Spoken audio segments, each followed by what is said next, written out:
Bonjour à toutes et à tous, comment allez-vous? Comment se passent les choses pour vous en ce beau dimanche matin? Dites-moi surtout comment vous vous sentez un petit peu avec tout ce remue-ménage énergétique actuel. Dites-moi, mettez-moi un peu dans les commentaires ce que vous ressentez, quels sont un peu les symptômes actuels que vous pouvez ressentir. Ça m'intéresse.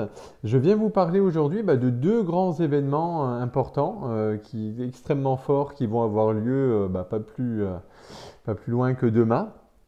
D'autres sont menus également sur les jours à venir, mais je vous en parlerai un petit peu plus tard. Donc tout d'abord, l'équinoxe de ce printemps, hein, donc demain, lundi 20 mars à 22h24. Et il faut savoir que cet équinoxe, comme l'univers est toujours taquin et les choses sont toujours bien faites, sera doublé également de la très belle fête et du sabbat celte d'Ostara. Donc voilà, suivront après, bien entendu, ce mardi 21 mars, effectivement, la lune dans le signe du bélier, la nouvelle lune dans le signe du bélier, donc nouveau cycle, ça je vous en parlerai également. Et jeudi, un événement astrologique et énergétique très attendu aussi, ça va être l'entrée de Pluton dans le signe du Verseau. Mais voilà, ça je vous en parlerai un petit peu plus tard. Donc revenons dès à présent effectivement à notre équinoxe de printemps. Donc il faut savoir qu'à ce moment-là, techniquement, c'est quoi? C'est la Terre, elle bascule un petit peu dans une période de l'année où les jours rallongent, hein, puisque voilà, il faut savoir que sur cet équinoxe, la durée du jour et de la nuit auront exactement la même durée. Donc c'est-à-dire qu'il y a un rééquilibrage qui se fait aussi bien au niveau jour que nuit, mais comme vous savez que beaucoup de choses sont dualité, aussi bien au niveau de vos énergies yin que yang. Donc voilà, féminine, masculine en décodé. Et donc ça veut dire tout ce qui est lié à l'action, on entreprend, on fait des choses dans la matière, que tout ce qui est introspection, douceur, etc. Le côté plus intériorisé, plus introspectif. Et donc, effectivement, cet équinoxe de printemps symbolise un petit peu cette nouvelle lumière, ces commencements, ce réveil également de la nature, de la vie, puisque c'est le printemps, hein. Les petites fleurs, vous le voyez autour de vous, hein, les arbres reverdissent, les feuilles commencent à revenir. Et donc, comme je vous disais, à cette époque, donc demain, effectivement, le soleil vient entrer également en bélier, le premier signe, effectivement, sur des 12 signes astrologiques, effectivement, et donc ça vient marquer le nouvel an astrologique. Et donc, effectivement, cet équinoxe de printemps vient un petit peu symboliser cette transformation, ce passage, ce retour à la vie, avec du renouveau. Donc, bien entendu, plus que jamais, j'ai envie de vous dire, sachant que le lendemain, c'est la nouvelle lune en bélier, c'est vraiment le moment idéal pour mettre en route de nouveaux projets, pour créer, pour semer des graines de ce que vous voulez voir éclore un petit peu, hein, dans tous les domaines de votre vie, hein, professionnelle, relationnelle, etc. Et donc, c'est le moment de vous ouvrir de nouvelles choses, à accueillir un petit peu ce qui se présente et vraiment d'avancer sur votre chemin avec confiance, avec sérénité, puisque cet équinoxe de printemps, c'est également une période spirituelle d'équilibre. Voilà, c'est un moment de renouveau où effectivement on célèbre l'abondance, la vie qui renaît aussi, hein, et également de reconnaître que vos actions dans la matière, hein, concrètes et palpables, ont de véritables conséquences effectivement pour l'avenir à venir. Donc voilà, en plus, cet équinoxe n'a pas lieu n'importe quand, puisqu'on est en 2023, et vous savez, alors moi je ne suis pas numérologue, et j'ai plein de confrères et de consoeurs qui sont sans doute plus doués, qui pourront vous éclairer là-dessus, mais que le nombre 2023, donc de cette année, a une signification spirituelle. C'est un nombre un petit peu de manifestation, une représentation de l'énergie, de la création. C'est un nombre de nouveaux départs et d'opportunités également. Et donc au programme effectivement toujours de cet équinoxe, des recalibrages énergétiques également, des changements majeurs. On est toutes et tous en train de clore un cycle ancien pour entrer dans du nouveau, hein. Alors c'est vrai que ça fait longtemps qu'on le dit, mais là ça va vraiment se matérialiser avec cet équinoxe de printemps, hein, qui va clore effectivement vraiment un chapitre et pour entamer 6 mois qui viennent jusqu'à l'équinoxe d'automne prochain où je pense que vous allez le voir, il va se passer beaucoup de choses, aussi bien sur un plan de vous-même, au niveau intérieur, qu'au niveau collectif dans la matière. Donc c'est véritablement une période de transition, de forte mutation qui s'annonce.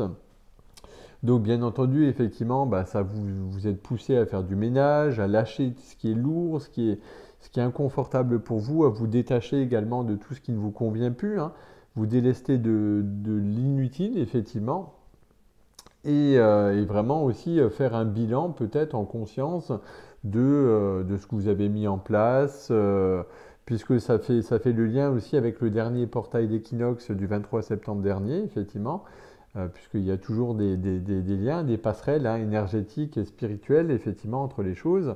Et donc, on va changer d'énergie, donc de saison. Hein, vous savez, c'est comme un peu comme les marmottes, les oursons, enfin les ours plutôt, qui hibernaient jusqu'à présent. Et puis là, du coup, paf, on sent que ça se radoucit, la météo est plus clémente, donc effectivement, on ressort un petit peu vers l'extérieur aussi. Et donc, comme je vous le disais, donc également une période doublée avec cette magnifique fête d'Ostara, qui est bah, elle aussi hein, une symbolique très forte de l'arrivée de la saison de lumière, qui est une fête celtique qui honore la terre-mère, Gaïa, la puissance de la nature. Donc on va célébrer bien sûr bah, Ostara, c'est la déesse nordique de la fertilité. Voilà, la puissance de la procréation, la saison des amours, notamment chez les animaux, hein, chez beaucoup d'animaux, les fleurs, les arbres, la nature qui se remet à fleurir, qui se remet à s'épanouir bah, grâce au soleil qui revient. Donc vous voyez qu'il y a toute une explication, il y a tout un rouage qui se met en place. Et c'est effectivement, bah, Ostara, bah, c'est comme l'équinoxe, effectivement, c'est une saison de renouveau, effectivement. L'envie de créer, de démarrer de nouveaux projets, d'insuffler une impulsion novatrice dans vos projets, dans votre quotidien, dans tout ce que vous voulez faire.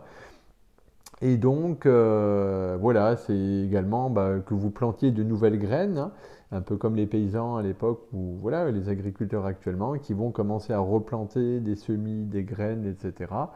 Et voilà, c'est également sur un plan rituel une période de nettoyage pour balayer les vieux schémas, les anciennes croyances, les vieilles énergies, etc. Donc souvent, bah, ce qui est bien, c'est que vous pouvez aller vous balader en forêt, jardiner, apprécier la nature qui revient.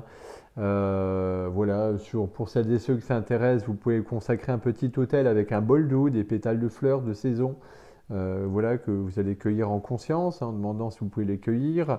Des œufs également qui représentent la jeunesse du monde, hein, c'est l'éclosion effectivement.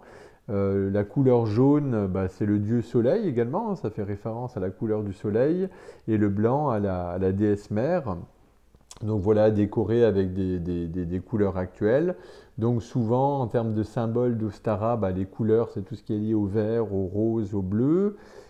Par rapport aux aliments, bah, c'est tout ce qui est un petit peu les œufs, le miel, les légumes verts, les produits, un petit peu tout ce qui est très au pain, etc. Des asperges également. Au niveau des minéraux, bah, les symboles, c'est les pierres comme l'aigle marine, l'améthyste, le quartz rose. Les symboles, bah, c'est le fameux lapin, les œufs, les fleurs printanières, l'agneau, les paniers. Au niveau des plantes, bah, c'est des plantes comme les trèfles, les jonquilles, les crocus, les tulipes. Bah, c'est toutes les petites plantes et fleurs que vous voyez un petit peu sortir un petit peu actuellement, quoi.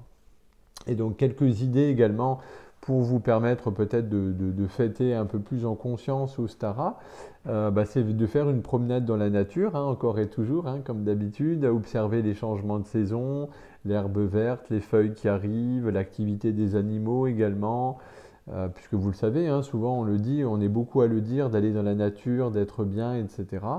C'est pas pour le plaisir juste d'aller vous promener, c'est également parce qu'actuellement on est dans une période où c'est extrêmement important, que, autant pour vous que pour la collectivité, d'augmenter vos fréquences, d'être dans l'allégresse, dans la joie, dans des énergies plus élevées, même si on connaît toutes et tous hein, des difficultés dans nos vies actuelles, mais c'est important de vous nourrir de bonnes choses, d'écouter de la musique ou des musiques qui vous font plaisir, de vous nourrir au lieu de regarder des fois des informations anxiogènes, etc., de vous nourrir de vidéos YouTube ou autres inspirantes qui vont élever vos vibrations, d'aller dans la nature, de méditer, de respirer, de faire de la cohérence cardiaque, de vous hydrater énormément. C'est important pour le cerveau, effectivement. Le cerveau a besoin de beaucoup d'eau, de vous hydrater parce que ça va vous aider, vous, et ça va aider également à augmenter toutes les vibrations du collectif, hein, de la Terre, de Gaïa, de tous les petits humains qui vivent dessus, pour nous permettre bah, un petit peu voilà, d'avoir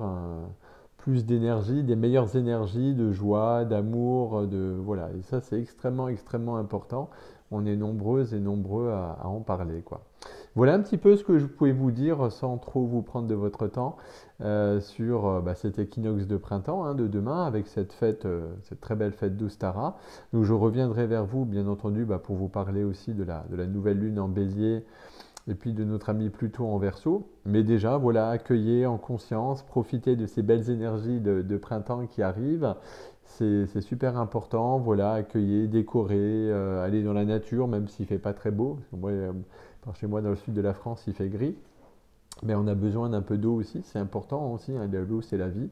Donc voilà ce que je pouvais vous dire. En tout cas, merci encore pour tous vos likes, vos partages, pour tous vos nombreux commentaires, vos partages que vous mettez tout le temps. Ça fait chaud au cœur et puis je reste à votre disposition si vous avez quoi que ce soit comme besoin, comme question. Je suis là pour vous répondre. En tout cas, je vous fais de gros bisous, je vous aime, je vous embrasse. Et puis, je vous dis à très vite pour la suite de ce menu de cette semaine qui va être bien chargé énergétiquement. À très bientôt.